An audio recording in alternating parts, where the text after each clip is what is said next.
ወሰጃት ሰያም ያጣውላትና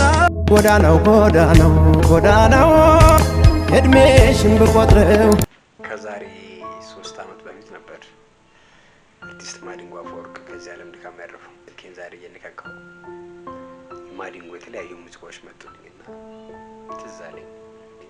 የማዲንጎ አፈወርቅን ህልፈት የሰማ ነው ከጓደኞቼ ጋር ቁጭ ብዬ ሰፈር ውስጥ እየጫወትኩኝ ነበረ። አንድ ጓደኛዬ መሞቱን ሲነግረን አላመንም ነበር። እንዳናምን ያደረገን ነገር ደግሞ ምንድነው በ16 እኛ ሰፈር ሙዚቃ ያቀርብ ነበርና እኛም አይተነው ነበር። ዛሬ ምን አሰመጣልኝ 4 ኪሎ ስላሴ ሄደን ለምን የመቃብር ቦታውን አናይም ከእናንተ ጋር ያሰብኩኝ። አብረን እንሂድ። ጉዞአችንን ወደ 4 ኪሎ ስላሴ ያደረግን እስቲ ስለ ማዲንጎ ታሪክ እንዳናገር ልንገራችሁ። በትዝታና በፍቅር ዘፈኖቹ ይታወቃል። ትውልዱ ጎንደር አዘዞ ነው። እድገቱ ደግሞ በደቡብ ጎንደር ደብረ ታቦር ከተማ ነው።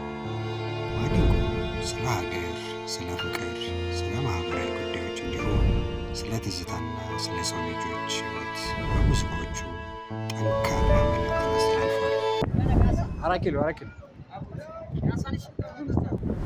አባቱን ጨምሮ በአብዛኛው በቤተ ክህነት አገልግሎት የተሰማሩ ናቸው። ማዲንጎ ከልጅነቱ በቤተ ክርስቲያን የነበረው ቁርኝት ለዜማ ልዩ ትኩረት እንዲሰጥና እንዲሳብ ምክንያት ሆኖታል። እንግዲህ 4 ኪሎ ደርሰናል። ወደ ስላሴ ቤተክርስቲያን እየገባን ያለነው። እስቲ አብረን እንግባና እንጎብኘው። በልጅነቱ የሙዚቃ ፍቅር ያደረበት ማዲንጎ ከደብረ ታቦር ወደ አዘዞ በተመለሰበት ወቅት በ7ኛ ክፍለ ጦር ካምፕ ውስጥ በ603ኛ ኮር ውስጥ ያለው የሙዚቃ ቡድን ልምምድ ሲያደርግ ይመለከታል። እዚያም በመግባት መዝፈን እንደሚችል በመግለጽ እድል እንዲሰጥ ይጠይቃል። እድልም ተሰጥቶት የኤፍሬም ታምሩን ተላክ ልቤ ልላክ ልስደድ ልቤ የሚለው ሙዚቃ ከተጫወተ በኋላ አድናቆት በማግኘቱ በዚያው ሊቀጥል ችሏል። በመረዋ ድምፁ ገና በልጅነቱ የቤተሰቡንም የአካባቢውንም ሰዎች ቀልብ በመግዛቱ ቁጥር ማግኘት ጀምሮ ነበር። ከጦሩ ከወጣ በኋላ በባህር ዳር የሙዚቃ ስራዎችን በማቅረብ ድምፃዊ የመሆንን መስመር የያዘበት ሲሆን በተጨማሪም ደግሞ በወቅቱ የ120 ብር ደመወዝተኛ በመሆን ራሱንና ቤተሰቡን የሚደግሙበት ገቢ ማግኘት ችሎ ነበር። ኋላ ላይ ወደ አዲስ አበባ በመምጣት የተለያዩ የሙዚቃ ባንድ ተቀላቅሎ በተለያዩ ክለቦች ሙዚቃዎችን በማቀንቀን ተወዳጅነትን ማግኘት ችሏል። በሂደትም የራሱን አልበምና ነጠላ ዜማዎችን በመልቀቅ ከህዝቡ ጋር መታወቅን ችሏል።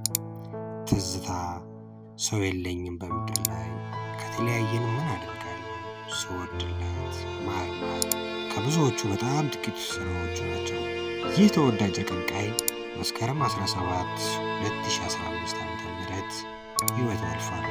ቀብር ስነ ስርዓቱ በቅድስት ስላሴ ካቴድራል ተፈጽሟል። ነፍስ ይማር።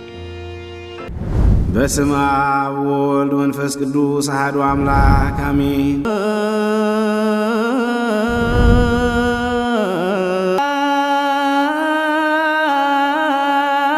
እስከ ፍጻሜያችን ድረስ እግዚአብሔር በመንፈስ ቅዱስ አንድነት ይጠብቀን ዘንድ ስለ አንድ የማዲንጎ አፈወርቅ የመቃብር ስፍራ ደርሻለሁ።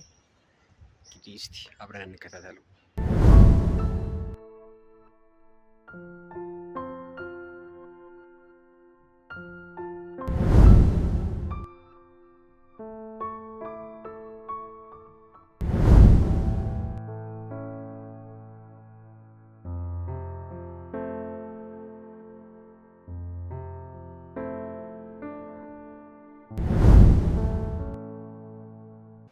እንግዲህ ከበስተጀርባ እንደምትመለከቱት እዚህ ጋር የድምፃዊ ማዲንጎ አፈወርቅ የመቃብር ስፍራ አርቲስት ማዲንጎ አፈወርቅ ከ1970 እስከ 2015 ዓ.ም እዚህ ምድር ላይ ቆይቷል ማለት ነው። እንግዲህ ከእሱ አጠገብ ብዙ የመቃብር ስፍራዎች አሉ። እንግዲህ ዛሬ ቪዲዮአችን ይህንን ይመስል ነበረ። አብራችሁ የነበርኩት ዳግም ነኝ። ቪዲዮን ከወደዳችሁት ላይክ፣ ሰብስክራይብ፣ ሼር ማድረግ እንዳይረሳ። በሌላ ቪዲዮ እስከምንገናኝ ድረስ ሰላም።